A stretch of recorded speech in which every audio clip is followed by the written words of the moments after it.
Hey everybody, welcome. In this video, I'm going to talk about how I play Scattergories in my Spanish class. This can easily be modified to be played probably in just about any class if you wanted to. Scattergories is a very popular board game, like a family board game type of thing. There's both a regular version and also a kids version, and I'm going to tell you why it's good to know the kids version in just a second. So what you're going to do is come up with a game board. You can play this on the whiteboard if you want to. It's super easy. You're going to want to come up with some categories. You can do more than 6. I just do 6 because it takes a little while to play this game. I think normal Scattergories has like 12 or so different categories. Obviously, you can do more or less. Just play with it. What you're going to do is come up with categories that are pertinent to what you're studying in class, and maybe like some bonus categories too, just to review old things. So like for me, I've got vegetables in the restaurant, something that's not food, people, infinitives like verbs, fruit, and to drink. So what's going to happen is you can go to like some website that chooses a random letter for you. Just do a web search for random letter generator and hit submit, and basically you can come up with a letter for you, or you can choose one if you want to. So like let's say for example, my students or my generator rolled an M. Put an M up here on the board so the students know what they're doing. Generally, you get a time limit in the regular game. I give my students a little extra time, and I also put them in groups of up to, I don't know, maybe 4 or 6 people, just so they can all kind of think together. Again, something else you can play with.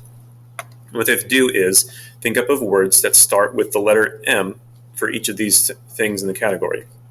So they want to try and think of a vegetable in Spanish that starts with an M, a restaurant word that starts with an M, and so on. The challenge here, though, is also that if somebody else comes up with the same word as you, or another group has the same word, nobody gets any points for it. And I'll explain to that. Well, I'll do it right now. And I'm also going to tell you how I play with kid rules as well. So what kid rules are is if you can't think of an M word for your category, then you cannot get 2 points. An M word is worth 2 points. So if you can think of another word for that category that starts with the letter other than an M, you can still get 1 point for it. So like for example, I have for verduras right here, for vegetables. If a student came up with zanahoria, which is a carrot, they can get 1 point. Now, let's say this next word in the restaurant, something that's not food.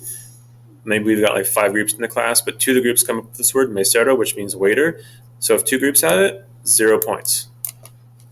People, personas, maybe I couldn't think of an M word, so I put down hombre. Nobody else put down hombre, so I'll get 1 point because it's not an M word. Infinitivos, I'm the only person that put morir, or my group is. I'll get 2 points for that. Frutas, manzana is super common, so probably multiple groups will put that. I'll get 0 points. And then para beber, maybe maybe only one group put mate, and they get 2 points. So I add those up, and this group right here gets 6 points for their score. Usually I have them just write their answers down on a piece of paper, and I just score it live as a class.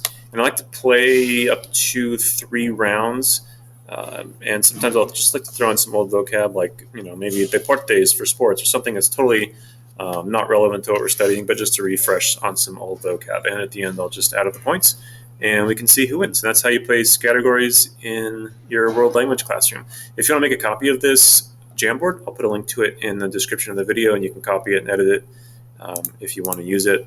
But it's super easy just to hand write up on your whiteboard or your smart TV if you want to do it that way too.